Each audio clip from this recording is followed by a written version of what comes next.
Viewers welcome back in our programme जी। Doctor साहब साडे कोल पहला फेसबुक मैसेज आया है रजिंदरपाल सिंह जी का स्पेन तो ये लिखते हैं सत्कारयोग डॉक्टर अमरजीत सिंह जी ਅਤੇ ਸਮੂਹ ਟੀਵੀ 84 ਦੀ ਟੀਮ ਨੂੰ ਵਾਹਿਗੁਰੂ ਜੀ ਕਾ ਖਾਲਸਾ ਵਾਹਿਗੁਰੂ ਜੀ ਕੀ ਫਤਿਹ।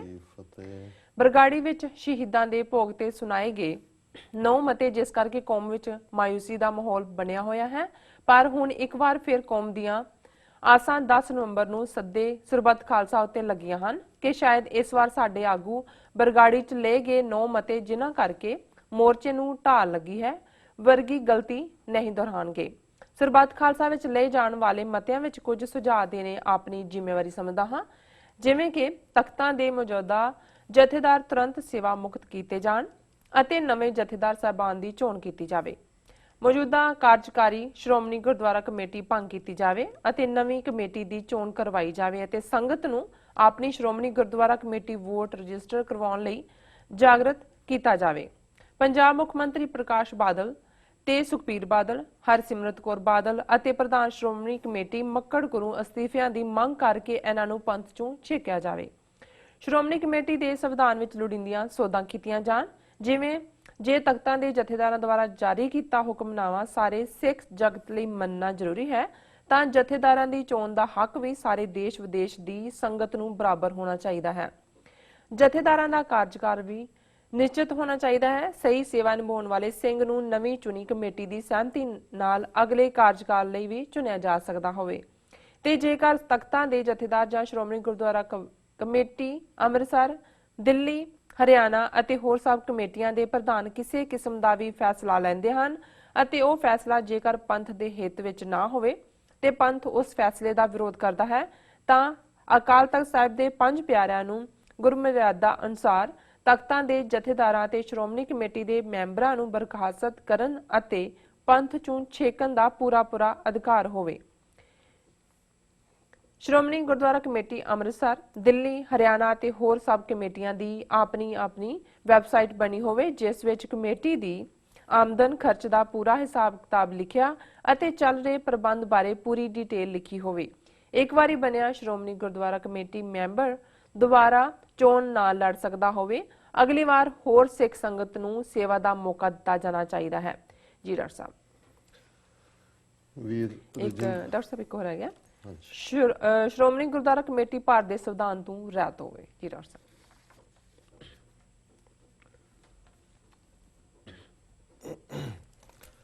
ਵੀਰ ਰਜਿੰਦਰਪਾਲ ਸਿੰਘ ਜੀ ਦਾ ਬਹੁਤ-ਬਹੁਤ ਸ਼ੁਕਰੀਆ। ਉਹਨਾਂ ਨੇ ਸਾਨੂੰ ਸਪੇਨ ਤੋਂ ਲਿਖਿਆ ਜੀ। ਬੜੇ ਥਾਟਫੁਲ ਗੁਰਸਿੱਖ ਨੇ।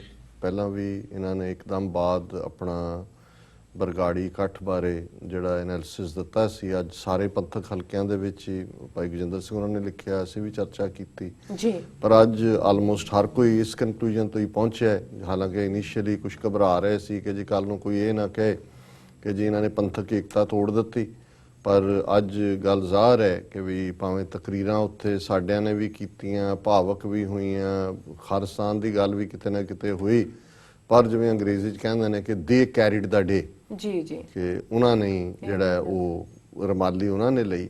ਔਰ ਇਹੀ ਕਾਰਨ ਹੈ ਕਿ ਈਵਨ ਅੱਜ ਮੈਂ ਕਿਤੇ ਦੇਖ ਰਿਹਾ ਸੀ ਕਿ ਭਾਈ ਪੰਥਪ੍ਰੀਤ ਸਿੰਘ ਜਦੋਂ ਉਹਨਾਂ ਨੂੰ ਪੁੱਛਿਆ ਗਿਆ ਕਿ ਜੀ ਕੀ ਜਿਹੜੀ ਤੁਹਾਡੀ ਇਹ ਕਮੇਟੀ ਹੈ 5 ਮੈਂਬਰ ਤੁਸੀਂ ਸਰਬੱਤ ਖਾਲਸਾ ਜਿਹੜਾ 10 ਨਵੰਬਰ ਨੂੰ ਹੈ ਉਹਦੇ 'ਚ ਪਾਰਟੀਸਪੇਟ ਕਰੋਗੇ, ਤੇ ਉਹਨਾਂ ਨੇ ਕਿਹਾ ਜੀ ਨਹੀਂ, ਅਸੀਂ ਤਾਂ ਜਿਹੜੇ ਮਤੇ ਨੇ 7-8 ਜਿਹੜੇ ਕੀਤੇ ਹੋਏ ਅਸੀਂ ਉਹਨਾਂ ਦੀ ਹਦੂਦ 'ਚ ਹੀ ਰਵਾਂਗੇ ਔਰ ਉਹਦੇ 'ਚ ਸਰਬੱਤ ਖਾਲਸਾ ਦਾ ਮਤਾ ਨਹੀਂ, ਕਿਉਂਕਿ ਅਸੀਂ ਉਸੇ ਦਿਨ ਹੀ ਮੈਂਸ਼ਨ ਕੀਤਾ ਸੀ ਕਿ ਉਸ 'ਚੋਂ ਤਾਂ ਸਿਰਫ ਇੱਕ ਸ਼੍ਰੋਮਣੀ ਕਮੇਟੀ ਦੀਆਂ ਚੋਣਾਂ ਦੀ ਗੱਲ ਨਿਕਲਦੀ ਹੈ। ਉਹ ਵੈਸੇ ਵੀ ਟਰਮ ਉਹਨਾਂ ਦੀ ਮੁੱਕ ਗਈ ਹੈ, ਸੁਪਰੀਮ ਕੋਰਟ ਨੇ ਫੈਸਲਾ ਦੇ ਦੇਣਾ ਔਰ ਉਹਨਾਂ ਨੂੰ ਵੀ ਸੂਟ ਕਰਦਾ ਹੈ। ਮੋਦੀ ਫਿਰ ਦੇਖੇਗਾ ਵੀ ਉਹਨੇ RSS ਨੂੰ ਕਿਵੇਂ ਵਿੱਚ ਵਾੜਨਾ ਜੀ। ਸੋ ਬਾਕੀ ਤਾਂ ਜਿਹੜਾ ਉਹਦੇ ਚੋਂ ਕੁਝ ਵੀ ਨਹੀਂ ਹੈ। ਬਾਕੀ ਤਾਂ ਧਰਨੇ ਚੁਕਾਣਾ ਸੀ, ਉਹ ਚੁੱਕੇ ਗਏ।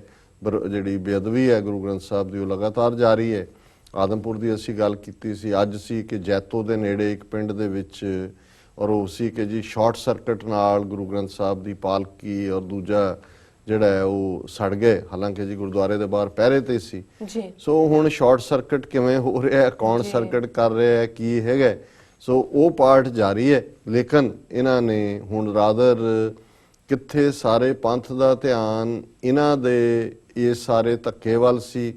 ਬਾਦਲਾਂ ਦੇ ਖਿਲਾਫ ਇੱਕ ਵੇਵ ਸੀ, ਹਾਲਾਂਕਿ ਕਿਤੇ ਕਿਤੇ ਥੋੜਾ ਬਹੁਤ ਹੁਣ ਹੈ ਮਾਲਵੇ ਰੀਜਨ 'ਚ ਹੀ ਕਿ ਜਿੱਥੇ ਭੋਗ ਪਏ ਜੇ ਅਕਾਲੀ ਲੀਡਰਾਂ ਨੇ ਜਾਣ ਦੀ ਕੋਸ਼ਿਸ਼ ਕੀਤੀ ਉੱਥੇ ਤੇ ਲੋਕਾਂ ਨੇ ਉਹਨਾਂ ਨੂੰ ਰੈਜ਼ਿਸਟ ਕੀਤਾ। ਕਈ ਥਾਂ ਪੁਲਿਸ ਨਾਲ ਆ ਗਈ, ਕਈ ਥਾਂ ਪੁਲਿਸ ਨੇ ਉਹਨਾਂ ਨੂੰ ਰੋਕ ਦਿੱਤਾ ਜਿਹੜੇ ਉਹਨਾਂ ਨੂੰ ਰੋਕਣਾ ਚਾਹੁੰਦੇ ਸੀ, ਕਿਉਂਕਿ ਹੁਣ ਉਹ ਐਮਪਾਵਰ ਹੋ ਗਏ ਨੇ ਔਰ ਹੁਣ ਤਾਂ ਉਹ ਬੜੇ ਕੌਨਫੀਡੈਂਸ ਦੇ ਨਾਲ ਗੱਲਬਾਤ ਕਰ ਰਹੇ ਨੇ ਵੀ ਕੀ ਕਰਨਾ ਹੈ ਕੀ ਨਹੀਂ ਕਰਨਾ।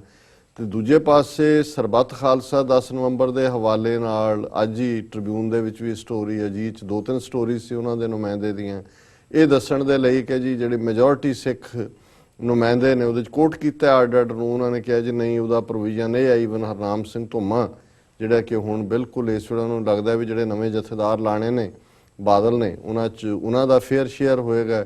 ਉਹ ਕਹਿ ਰਹੇ ਨੇ ਜੀ ਨਹੀਂ ਅਸੀਂ 86 ਦੇ ਵਿੱਚ ਤਾਂ ਸਰਬੱਤ ਖਾਲਸਾ ਇਸ ਲਈ ਹੋਇਆ ਸੀ ਕਿਉਂਕਿ ਉਦੋਂ ਰਾਜਨੀਤਿਕ ਤੇ ਧਾਰਮਿਕ ਲੀਡਰਸ਼ਿਪ ਸਾਰੀ ਖਤਮ ਹੋ ਗਈ ਸੀ, ਅਦਰਵਾਈਜ਼ ਸਾਰਿਆਂ ਦੀ ਸਲਾਹ ਨਾਲ। ਹੁਣ ਜਿਹੜਾ ਅਪ੍ਰੈਲ 26 ਜਨਵਰੀ 1986 ਦਾ ਜਿਹੜਾ ਸਰਬੱਤ ਖਾਲਸਾ ਸੱਦਿਆ ਗਿਆ ਸੀ ਜੀ ਉਹ ਦਮਦਮੀ ਟਕਸਾਲ ਨੇ ਸੱਦਿਆ ਸੀ।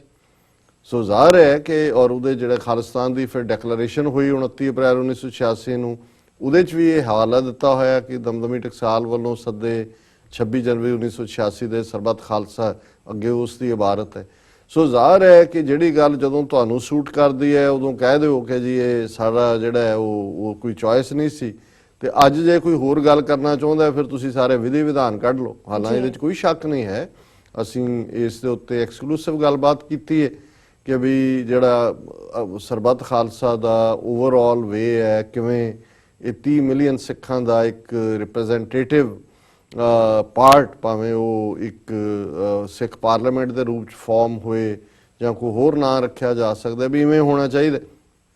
ਪਰ ਜੇ ਹੁਣ ਕੋਈ ਪਾਰਟ ਦੇ ਹੀ ਦਿੱਤਾ ਹੈ, ਰੱਖ ਲਿਆ, ਤੁਸੀਂ ਦੂਜਾ ਵਿਧੀ ਵਿਧਾਨ ਬਣਾਉਣ ਜਦੋਂ ਟਾਈਮ ਹੋਏਗਾ ਬਣਾ ਲਿਓ। ਪਹਿਲਾਂ ਨਾ ਤੁਸੀਂ ਵਿਧੀ ਵਿਧਾਨ ਬਣਾਇਆ ਜਿਹੜੇ ਅੱਜ ਸਾਰੇ ਸਕਾਲਰ ਵਿਦਵਾਨ ਬਹੁਤ ਸਾਰੇ ਗੱਲਾਂ ਕਰ ਰਹੇ ਨੇ। ਅਕਾਲ ਤਖਤ ਦਾ ਮਿਸਯੂਜ਼ ਤਾਂ ਕਦੋਂ ਦਾ ਹੋ ਰਿਹਾ ਜੀ, ਜਦੋਂ ਜੂਨ 84 ਦੇ ਵਿੱਚ ਉਸ ਵੇਲੇ ਦੇ ਅਕਾਲ ਤਖਤ ਦੇ ਜਥੇਦਾਰ ਗਿਆਨੀ ਕਿਰਪਾਲ ਸਿੰਘ ਨੇ ਦਰਬਾਰ ਸਾਹਿਬ ਦੀਆਂ ਪ੍ਰਕਰਮਾਂ 'ਚ ਖਲੋ ਕੇ ਕਿਹਾ ਸੀ ਤੋਸ਼ਾਖਾਨਾ ਠੀਕ ਹੈ, ਕੋਟਾ ਸਾਹਿਬ ਠੀਕ ਹੈ।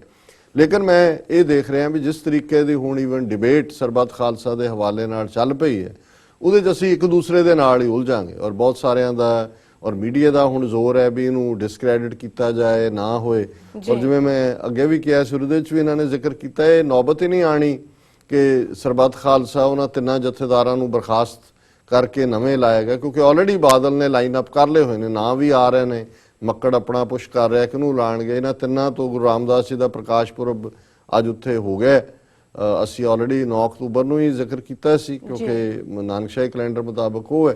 ਸੋ ਉਹਦੇ ਤੋਂ ਬਾਅਦ ਇਹਨਾਂ ਨੇ ਚੱਲਦਾ ਕਰ ਦੇਣਾ, ਨਹੀਂ ਤਾਂ ਅਸਤੀਫਾ ਪਹਿਲਾਂ ਹੀ ਲੈ ਲੈਣਾ ਸੀ ਉਹਨਾਂ ਨੇ ਇਹਨਾਂ ਤਿੰਨਾਂ ਤੋਂ, ਪਰ ਉਹਨਾਂ ਨੇ ਕਿਹਾ ਜੀ ਇਹ ਕਰ ਲੈਣ ਦਿਓ।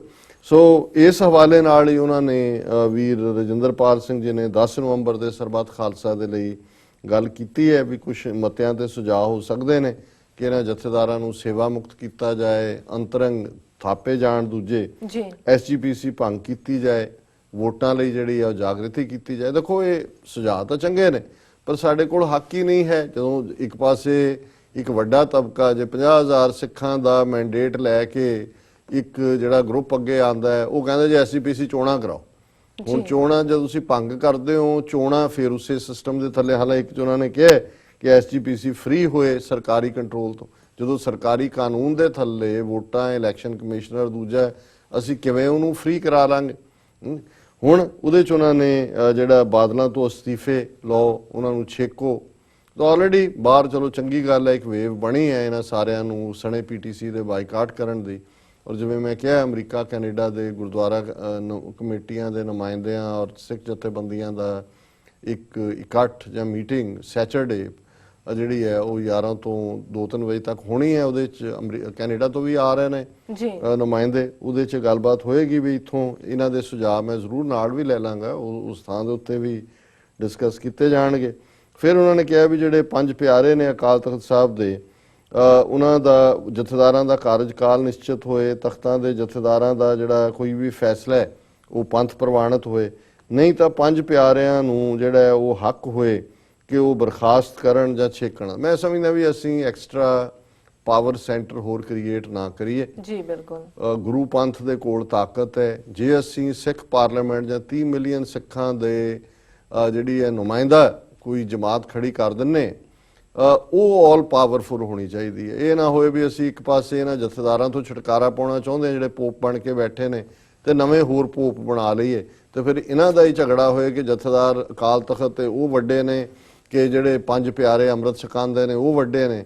ਆਲਰੇਡੀ ਦਰਬਾਰ ਸਾਹਿਬ ਦੇ ਹੈੱਡ ਗ੍ਰੰਥੀ ਨੇ ਇੱਕ ਵਾਰੀ ਦਾਅਵਾ ਕੀਤਾ ਸੀ ਜੀ ਸਾਡੀ ਇੰਸਟੀਟਿਊਸ਼ਨ ਪੁਰਾਣੀ ਹੈ, ਇਸ ਲਈ ਦਰਬਾਰ ਸਾਹਿਬ ਦਾ ਹੈੱਡ ਗ੍ਰੰਥੀ ਜਿਹੜਾ ਉਹ ਅਕਾਲ ਤਖਤ ਦੇ ਜਥੇਦਾਰ ਤੋਂ ਵੀ ਵੱਡਾ ਹੈ, ਵੀ ਉਹ ਤਾਂ 6ਵੇਂ ਪਾਤਸ਼ਾਹ ਨੇ ਬਣਾਇਆ, ਇਹ ਤਾਂ 5ਵੇਂ ਪਾਤਸ਼ਾਹ ਦੇ ਵੇਲੇ ਤੋਂ ਹੈ। ਸੋ ਅਸੀਂ ਸਮਝਦੇ ਹਾਂ ਵੀ ਇਹ ਸਾਰੀ ਹਾਇਰਾਰਕੀ ਦੀ ਕੋਈ ਥਾਂ ਨਹੀਂ ਹੈ। ਠੀਕ ਹੈ, ਅਸੀਂ ਐਪਰੀਸ਼ੀਏਟ ਕਰਦੇ ਹਾਂ ਪੰਜਾਂ ਪਿਆਰਿਆਂ ਨੇ ਐਕਟ ਕੀਤਾ ਇੱਕ ਸਟੇਜ ਤੇ ਜਿਹਦੇ ਲਈ ਉਹਨਾਂ ਨੂੰ ਐਪਰੀਸ਼ੀਏਸ਼ਨ ਵੀ ਮਿਲੀ ਹੈ, ਪਰ ਕੁੱਲ ਮਿਲਾ ਕੇ ਐਕਸਟਰਾ ਕਨਸਟੀਟਿਊਸ਼ਨਲ ਸਿੱਖ ਜਿਹੜੀ ਰਵਾਇਤ ਦੇ ਉਲਟ ਕੋਈ ਨਵਾਂ ਪਾਵਰ ਸੈਂਟਰ ਕ੍ਰੀਏਟ ਨਹੀਂ ਹੋਣਾ ਚਾਹੀਦਾ। ਉਹਨਾਂ ਨੇ ਕਿਹਾ ਜੀ ਵੈਬਸਾਈਟ ਹੋਣ, ਕਮੇਟੀਆਂ ਦੇ ਖਰਚਿਆਂ ਦਾ ਹਿਸਾਬ ਦੇਣ, ਬਿਲਕੁਲ ਠੀਕ ਹੈ। ਔਰ ਅਖੀਰ ਚ ਉਹਨਾਂ ਨੇ ਜਿਹੜਾ ਐਸਜੀਪੀਸੀ ਫ੍ਰੀ ਹੋਏ ਉਸ ਦੀ ਗੱਲ ਅਸੀਂ ਪਹਿਲਾਂ ਹੀ ਕੀਤੀ ਹੈ ਜੀ। ਸੋ ਵੀਰ ਰਜਿੰਦਰਪਾਲ ਸਿੰਘ ਜੀ ਦਾ ਬਹੁਤ-ਬਹੁਤ ਸ਼ੁਕਰੀਆ, ਉਹਨਾਂ ਨੇ ਬੜੇ ਕ੍ਰੀਏਟਿਵ ਸੁਝਾਅ ਦਿੱਤੇ ਨੇ ਸਰਬੱਤ ਖਾਲਸਾ ਦੇ ਕਰਨ ਗੋਚਰੇ। ਜੀ ਡਾਕਟਰ ਸਾਹਿਬ, ਇਸ ਨਾਲ ਲੈਣੇ ਬ੍ਰੇਕ। ਵਿਊਅਰਸ ਤੁਸੀਂ ਕਿਤਨੀ ਜਾਣਾ, ਮਿਲਦੇ ਹਾਂ ਛੋਟੇ ਵਕਫੇ ਤੋਂ ਬਾਅਦ।